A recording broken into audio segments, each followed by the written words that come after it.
this morning, well, actually yesterday, God spoke to me concerning perfectionism.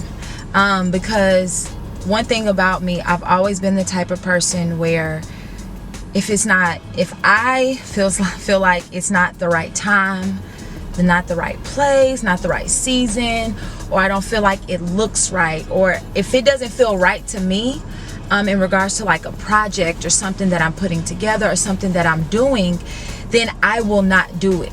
I will sit on it, and just not publish whatever it is because I feel like it's not right, and I'm comparing it to the projects of so many other people. And one of my biggest downfalls has been perfectionism, and also the comparison trap, comparing my gift, my calling, my abilities, my skills, comparing all of those things to the people around me. I compared the way that I speak to other speakers, comparing the way that I write to other writers, comparing all of those different things that I've been gifted to do, comparing them to the things that other people have been gifted to do. And one thing I remember in one of our conversations in the life class with Heather Lindsay, she was just talking about how we each have our own secret ingredient. We all have our own secret sauce. There are hundreds, thousands of speakers who hit a platform, but the thing about it is everybody has their own voice. Everybody has their own way that they deliver. Everybody has their own secret sauce, their own secret ingredient. And there's something that draws and attracts people to you. And it's taken me a long time to realize that I have my own secret sauce, that I have my own gift, I have my own calling that God has given me, things that God has graced me for.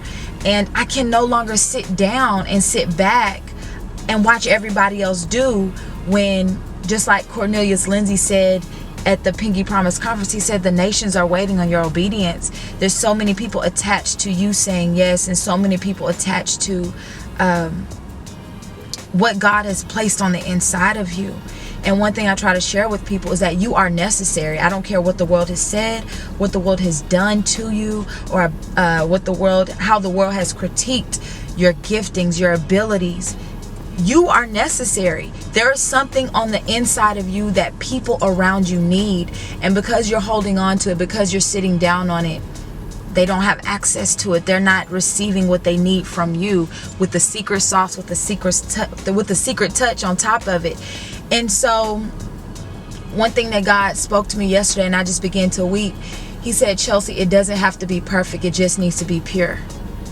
And I was just like, oh my God, like I've been wanting it to be perfect according to my standards or the world standards, but God says I just need it to be pure, and you let me do the rest of the work. And so my encouragement to you is, whatever it is, it doesn't have to be perfect. It just has to be pure.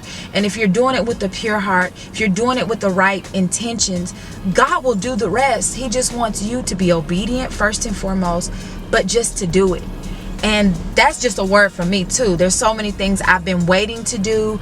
I've been preparing to do. So much content I'm sitting on because I'm waiting for it to be perfect. But God is saying, I don't need it to be perfect. I just need it to be pure. So that's my word of encouragement to you.